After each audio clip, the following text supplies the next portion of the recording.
নমস্কার। জয় দেবাদিদেব মহাদেবের জয়। ভাগ্যফল জ্যোতিষে আপনাদের সবাইকে মেষ রাশির গুরুত্বপূর্ণ অনুষ্ঠানে স্বাগত। বন্ধুরা, সাবধান, সতর্ক থাকুন। আগামী ২৪ ঘন্টার মধ্যে সাবধান হয়ে যাও। বন্ধুরা, ৯টা গ্রহের তাণ্ডব শুরু হতে চলেছে। এটা শুনে তোমাদের পায়ের নিচের মাটি সরে যাবে। আজ রাত ৩:৪০ শনিদেব তোমাদের এত ভয়ানক শাস্তি দেবেন, যা শুনে তোমাদের শরীর থেকে ঘাম ছুটে যাবে।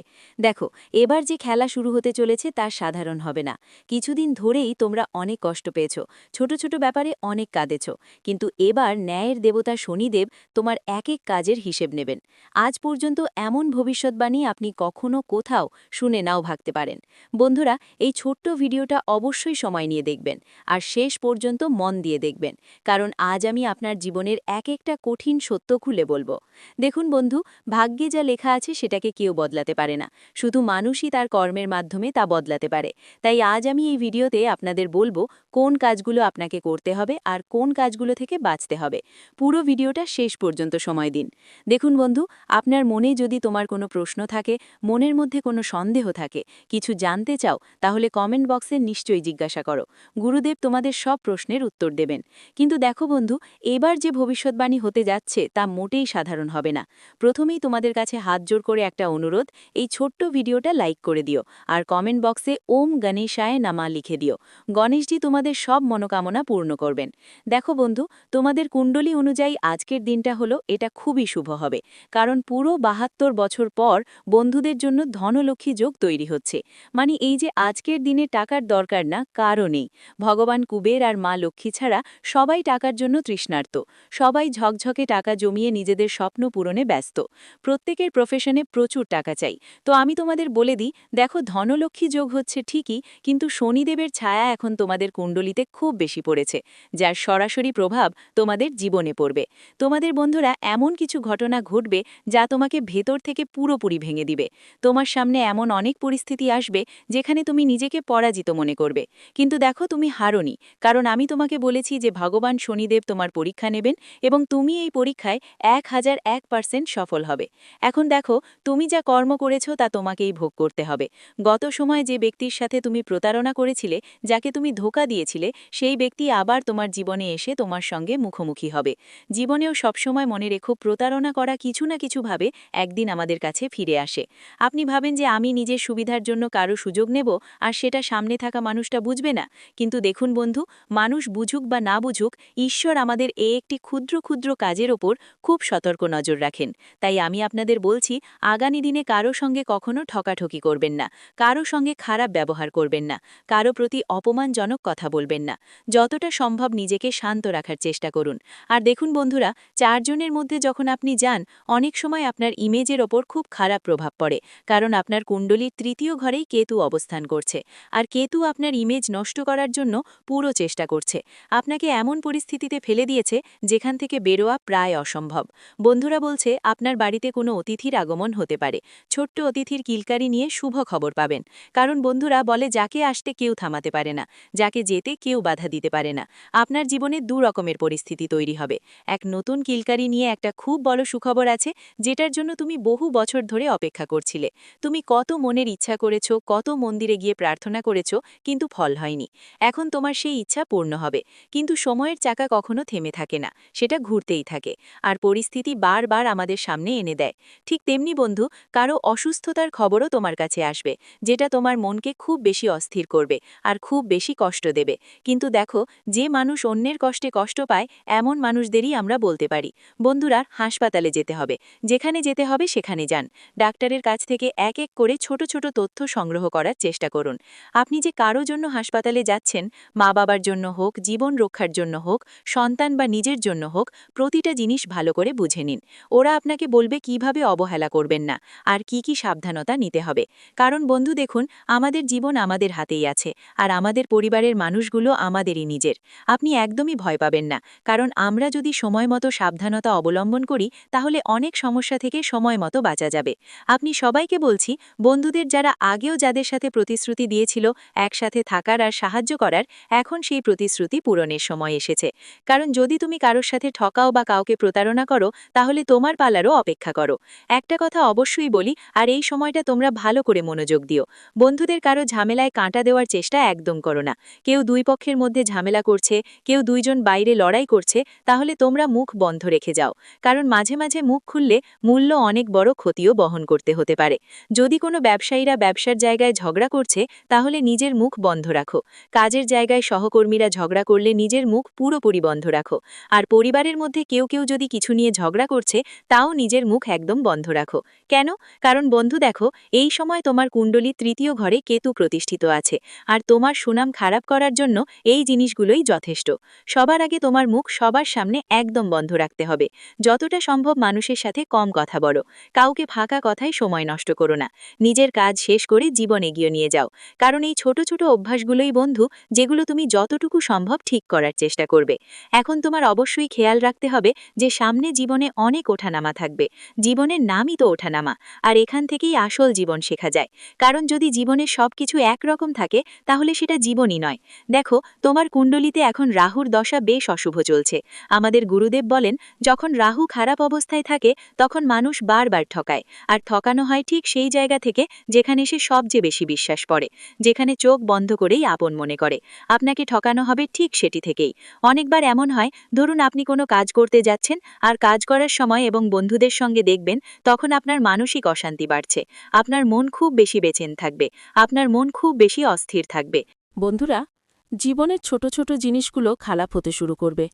এখন আপনাকে নিজেকে সামলাতে হয়, নিজের জীবনকে, নিজের পরিবারকে আর নিজের মানুষদের। দেখো, যখন রাহু খারাপ হয় অনেকবার মানুষ ভুল সঙ্গী আর ভুল অভ্যেসে পড়ে যায়, অলসতা ঝরে ওঠে, নেশা বা বিভ্রান্তিতে আটকে যায়। আর অনেকবার এমন হয় যে যখন রাহু খারাপ থাকে তখন আমাদের জীবন আর আমাদের আশেপাশের পরিবেশ থেকে বিরক্তি শুরু হয়। আপনের মতোটা যেন শেষ হয়ে যাচ্ছে মনে হয়। সবাইকে সন্দেহের চোখে দেখার অভ্যেস হয়ে যায়। সবাইকে আমরা সন্দেহের দৃষ্টিতে দেখতে শুরু করি। মানুষরা আপনাকে ঠকাবাজ মনে করতে শুরু করে। দেখুন, গ্রহ ছালা গ্রহ, তাই এর প্রভাব হঠাৎ এবং গভীর হয়। তাই জীবনে খেয়াল রাখবেন। বন্ধুরা, আপনি যতটা সম্ভব নিজেকে ঠিক রাখার চেষ্টা করুন। 3টি জিনিস করবেন না: নিজেকে খারাপ অভ্যেসে পড়তে দেবেন না, অন্যদের প্রতি কোনো রকম নেতিবাচক ভাবনা রাখবেন না, এবং মাদক জাতীয় জিনিস থেকে একদম দূরে থাকবেন। এটা তো আপনি করতে পারবেন বন্ধুরা, নিজের জীবনের জন্য। দেখুন, যদি আপনি বিবাহিত হন তাহলে এই সময়ে আপনার স্ত্রীকে সম্পূর্ণভাবে সহ্য করে আপনার জীবনকে এগিয়ে নিয়ে যেতে হবে। আর কিছু সময়ের জন্য ব্রহ্মচর্যের নিয়ম মেনে চলুন। আমার আপনার কাছে বিনীত অনুরোধ যে আপনি যদি বড় কোনো উৎসবের দিন উপবাস করেন, নারী হন বা পুরুষ, যে কেউ যদি কোনো ধরনের ওরস পালন করেন, সেই দিন আমাদের অবশ্যই খেয়াল রাখতে হবে ব্রহ্মচর্যের নিয়ম মেনে চলা উচিত। কারণ অনেক সময় কিছু মানুষের অভ্যেস থাকে পবিত্র থাকার বদলে এমন কাজ করে বসে যেগুলো ঠিক নয়, যার কারণে ফল আমরা পাই না এবং জীবনের সব কিছু নষ্ট হয়ে যায়। ভালো কিছু করার জন্য করলেও বেয়াদবি হয়ে যায়। কেন এমন হয়? কারণ আমাদের ভুল। দেখুন, আমি এখনই আপনাকে বলি, আপনার জীবনে যদি কিছুই ঠিক না লাগে, মনটা অনেক কষ্টে থাকে, বুঝে নিন যে এই সময়ে রাহু আপনাকে অশুভ ফল দিচ্ছে। শনি যখন রেগে যায় তখন পরিশ্রমের ফল দেরিতে মেলে। মানুষের জুতো ঘষে ফেটে যায়, মানুষ নিজেরাই ঘষে ফেটে যায়, এদিক ওদিক দৌড়াদৌড়ি করে, হাত জোড়া দিয়ে মানুষের সামনে পরিশ্রম করে, কিন্তু ফল মেলে না। কিন্তু সবসময় আমাদের শাস্ত্রে বলা হয়েছে ভগবানের ঘরে দেরি আছে, কিন্তু অন্ধকার নয়। আর আমি তোমাদের বলি বন্ধুদের, যে শনি যদি দোষময় অবস্থায় থাকে তাহলে আর্থিক সমস্যাগুলো বেশি হয়ে যায়, বারবার বাধা আসে, ঋণের বোঝা বেড়ে যায়, আর পরিবারের মধ্যে মনোমালিন্য হয়। আর্থিক সমস্যা তখনই আসে যখন আয় হঠাৎ করে থেমে যায়। যেখানে আমরা ভাবি টাকা আসবে, ঠিক ওই জায়গাতে হঠাৎ এমন কিছু সমস্যা হয় যে টাকা আসা বন্ধ হয়ে যায়। শনি হল ন্যায়ের গ্রহ। আমাদের শাস্ত্র সবসময় বলে এসছে, ন্যায়ের দেবতা আর কর্মের দেবতাকে শনি বলা হয়। শনিদেব এখন শুধুই ন্যায়পরায়ণ গ্রহ এবং কেবল কর্মের ভিত্তিতে ফল দিয়ে থাকেন। যদি কেউ অলস হয়, অন্যদের অধিকার ছিনিয়ে নেয় বা বাবা মায়ের অসম্মান করে, তাহলে শনি আরও বেশি কষ্ট দেন। এখন এই অভ্যেসগুলো তোমাকে পরিবর্তন করতে হবে। কেমন করে অলসতা ত্যাগ করতে হয় সেটা শেখো। সবাই তার নিজের পরিশ্রমে আয় করছে, রক্ত ঘাম ঝরিয়ে নিজের জীবন চালিয়ে যাচ্ছে। তাই তোমার কোনো অধিকার নেই হয় যে তুমি ওর পরিশ্রম ছিনিয়ে নাও। কিন্তু ছিনিয়ে নেওয়া মানুষ কখনো সুখী থাকে না। শুরুতে হয়তো সে বেশ খুশি থাকে, কিন্তু শেষে তাকে কষ্টই ভোগ করতে হয়। আর মা বাবার সেবা হলো সবচেয়ে সত্যি সেবা, কারণ মা বাবার সেবায় স্বর্গ আছে। তাই বন্ধুদের উচিত তাদের অবজ্ঞা না করা, তাদের স্বাস্থ্যের বিশেষ খেয়াল রাখা এবং তাদের ছোট ছোট দরকার মেটানো। যদি তারা তোমার কাছে কিছু চায়, তাহলে তাড়াতাড়ি তাদের সেই দরকার পূরণের চেষ্টা করো। এখন দেখো, রাহুকে খুশি করার উপায় খুব সহজ। কি করতে হবে? শনিবার বা বুধবার রাহুর বীজ মন্ত্র ওম ভ্রং ভ্রং সহরাজ্ঞয়ে নম 108 বার জপ করুন। আর আমি আপনাদের সবাইকে বলছি বন্ধুদের, এই সময় যতটা সম্ভব আপনাদের পুণ্যের কাজ করতে হবে, যেমন কোনো দরিদ্র মানুষের সাহায্য করা, কিছু খাবারের দান করা। জীবনে 3 ধরনের দান সবচেয়ে বড় দান হিসেবে বিবেচিত: অন্নদান, জলদান আর সেবাদান। দেখুন, আপনার বাড়ির আশেপাশে যদি কোনো ছোট বা বড় হাসপাতাল থাকে যেখানে মানুষ তাদের চিকিৎসা করাচ্ছে, তাহলে সেখানে গিয়ে তাদের জন্য কিছু ফল দেবেন। যেমন দেখুন, প্রতিটি শহরেই সরকারি হাসপাতাল থাকে, তো এই হাসপাতালগুলোর অনেক সময় সুবিধাগুলো ভালো থাকে না। অনেকেই সেখানে গিয়ে দানও করে। কেউ কেউ গোশালায় গিয়ে দান করে, কেউ অনাথ আশ্রমে, কেউ বৃদ্ধাশ্রমে দান করার মহিমা অনবদ্য। ভগবান শ্রীকৃষ্ণ বলেছেন, যে ব্যক্তি দান করে সে দানের মধ্যে প্রবেশ করে, আর দাতা কখনো দুঃখ পায় না, কষ্ট পায় না। কিন্তু পরমাত্মা এখন তোমাদের পরীক্ষা নেবেন, কারণ তুমি যত ভালো কর্ম করবে ততই তোমাদের জন্য ভবিষ্যতে ভালো পরিকল্পনা তৈরি হবে। জীবন সম্পর্কে বলছি, পরিস্থিতি ধীরে ধীরে ঠিক হয়ে যাবে। দেখো, জীবন যখন টাকা আসে তখন এত আসে যে আমরা সামলাতে পারি না, আর যখন আসে না তখন 10 টাকা, 14 টাকা, 20 টাকার জন্য আমরা কষ্ট পাই। তো এই মুহূর্তে তোমার জীবনে এমন একটা অবস্থা তৈরি হবে যেখানে তুমি টাকা বিনিয়োগ করেছিলে, যেখানে তুমি ভালো পরিমাণ টাকা ঢেলেছিলে, সেখান থেকে তোমাকে রিটার্ন মিলবে। ধৈর্যের ফল সব সময় মিষ্টি হয়। বন্ধুদের, মানুষ টাকা কেন উপার্জন করে? পরিবারের জন্য। মানুষ তার পরিবারের সব দায়িত্ব নেয়, কিন্তু অনেক সময় তাকে ক্ষতি কোথা থেকে হয়? ঠিক সেই একই জায়গা থেকে। সে যেখানে সবচেয়ে বেশি বিশ্বাস পেয়েছিল আর সবচেয়ে বেশি বিশ্বাস দিয়েছিল। বন্ধুদের বলে দিই, তোমাদের বাড়ির আশেপাশে যদি কোনো কুকুর থাকে, তাহলে সেই কুকুরটাকে প্রতি শনিবার একটা রুটি দিতেই হবে। কারণ কালো কুকুরকে শনিবার রুটি দিলে শনিদেবের বিশেষ আশীর্বাদ মেলে। এটা সবচেয়ে সহজ উপায়। দেখো, প্রতিটি ঘরে সকালে ও রাতে খাবার তৈরি হয়, কারণ খেয়ে না হলে কেউ বাঁচতে পারে না। তাই শনিবার দিনে কালো কুকুরকে রুটি অবশ্যই খাওয়াতে হবে। একটু গুড় তার উপর দিতে হবে, আর ঘি দিতে হবে। লাগাতে হবে না, কারণ কুকুর ঘির রুটি খায় না। আপনি চাইলে পুরিও ভাজতে পারেন আর জানিয়ে দিতে পারেন। বন্ধুরা, আপনাদের এই সময় বাড়ি থেকে ভাঙাচোরা জিনিসগুলো দূরে সরিয়ে ফেলতে হবে। দেখুন, যখন ভগবান দেন তখন ছাপ্পার ফাটিয়ে দেন। তাই আমাদের এই সময় কিছু ভুল করার থেকেও বাঁচা উচিত।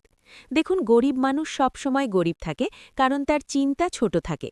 সব সময় মনে রেখো, জীবনে কিছু তোমার হাতে থাকে বা থাকে না, কিন্তু চিন্তা তো তোমার হাতে থাকে। তাই সেই চিন্তাকে বড় করো, কারণ চিন্তা বড় করার মাধ্যমে মানুষ বড় হয়। সফলতার এবং মহানতার প্রথম ধাপ কি? চিন্তা বড় করা।